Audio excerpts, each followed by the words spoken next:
अस्सलाम वालेकुम दोस्तों, आप देख रहे हैं टेल्स टॉक। दोस्तों, आज की कहानी जिन्होंने हमें भेजी है वो बताती हैं, मेरी शादी को 18 साल हो चुके हैं, लेकिन आज भी जब मैं वो वाक़या याद करती हूँ तो डर लगता है।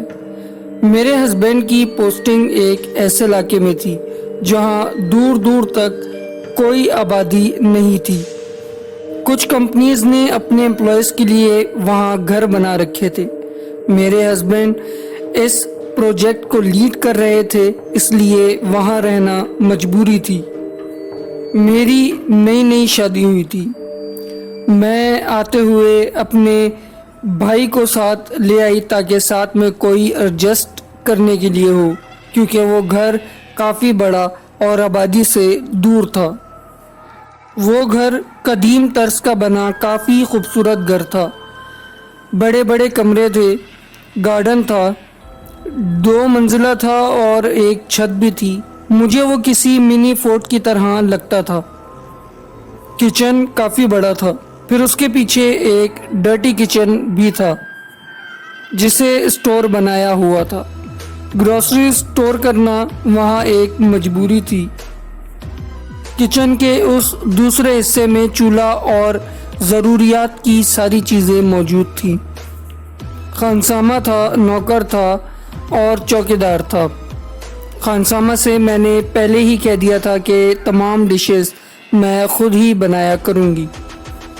मैं और मेरे भाई खूब एंजॉय किया करते, काफ़ी गेम्स खेला करते, जैसे वेकेशंस पर हों। लाइफ के वो दिन वेकेशंस लगते हैं। कुछ दिन हमारी एक्टिविटीज़ नोट करके हमारे चौकीदार ने, जो सालों से वहाँ पे मौजूद थे, भाई को बुलाया और उन्हें समझाया कि इशा के बाद किचन और ऊपर की मंजिल पे नहीं जाना, जो चाहिए हो खानसामा को बोल देना। खाना इशा से पहले खाकर फारिग हो जाना ताकि हम किचन को लॉक कर दें। मेरे भाई ने मुझसे ये बात शेयर की तो मैंने अपने हस्बैंड से पूछा, तो उन्होंने ये कहकर टाल दिया कि ये लोग ये बात सेफ्टी की वजह से कहते हैं, रात कोई रॉबरी वगैरह ना हो जाए। नई दुल्हन का सुन के हम वैसे ही टारगेट पर होंगे। दोस्तों, वो मज़ीद बताती हैं कि मुझे पहले दिन से ही इस घर में एक अजीब सी ठंड महसूस होती थी और लगता था कि कोई सीढ़ी उतर के आया हो। मैं शुरू में डरी, लेकिन मेरे हस्बैंड ने मुझे ये कहकर मुतमईन कर दिया कि अभी शुरू के दिन हैं, इसलिए डर लग रहा है, वरना मैं काफ़ी टाइम से यहाँ पर हूँ।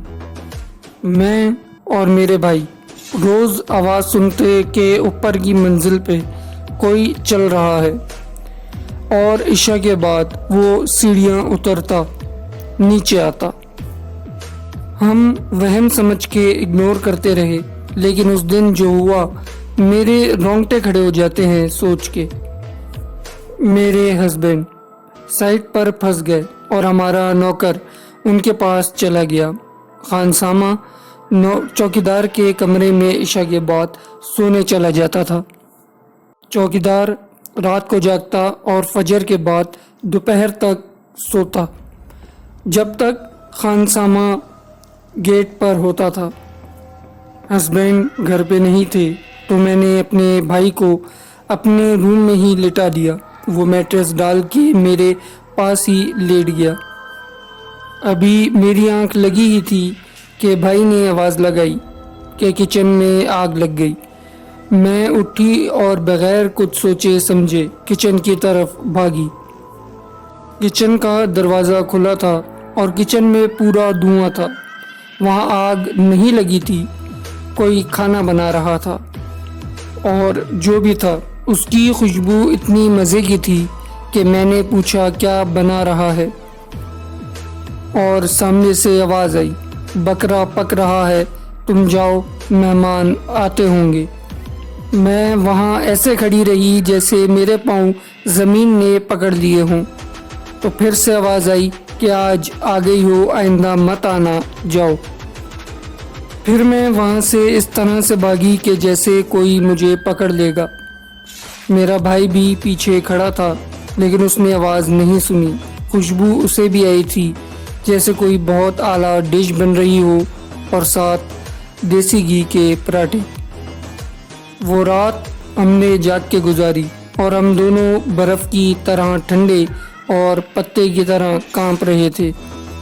دوسرے دن 11 بجے میرے ہسبینڈ جب گھر آئے تو ہمیں قریبی ڈسپینسری لے گئے کیونکہ ہاسپٹل کافی دور تھا، تو ہمیں وہاں بخار کی دوائیاں دے کے واپس بھیج دیا۔ ہم آتے ہی سو گئے۔ میرے ہسبینڈ نے کافی دن کی چپ کے بعد ایک دن ڈرائیو پر لے جاتے ہوئے بتایا، یہ ایک سنسان علاقہ ہے، سالوں سے یہاں کوئی نہیں آیا۔ یہاں اوپر ایک فیملی رہتی ہے، یہاں انہوں نے کسی کو پہلے بسنے نہیں دیا، لیکن پھر ایک بزرگ نے انہیں قید کر لیا اور اس شرط پہ چھوڑا کہ رات عشاء کی اذان کے بعد یہ گھر ان کے کمروں کی طرف کوئی نہیں آئے گا، اور وہ لوگ مجبوراً مان گئے۔ یہاں ایک گاؤں ہوتا تھا، وہ لوگ اسی لیے یہاں سے چلے گئے کیونکہ ان کی بکریاں چوری ہوتی تھی۔ میں نے ہمت کی اور انہی رولز کے ساتھ 3 سال اس گھر میں رہی۔ بھائی کا کالج کھل گیا، وہ واپس چلا گیا، لیکن پیپرز کے بعد فوراً آ گیا، اور 1 سال وہ میرے ساتھ رہا اور نیکسٹ ایئر اس نے یونیورسٹی میں ایڈمیشن لیا۔ یہ واقعہ میری زندگی کا سب سے بڑا ٹرن اوور تھا۔ اس کے بعد میں نے کبھی بھی رولز کو نہیں توڑا اور اس واقعے نے مجھے اور اسٹرانگ بنا دیا۔ وہ آواز یقیناً کسی انسان کی نہیں تھی، بہت عجیب تھی۔ تو دوستوں، اگر آپ کو ویڈیو پسند آئی ہے تو ہمارے چینل کو سبسکرائب کریں اور بیل کے آئیکن کو لازمی پریس کریں۔ ویڈیو کو لائک کر کے کامنٹس میں ہمیں اپنی رائے سے ضرور آگاہ کریں۔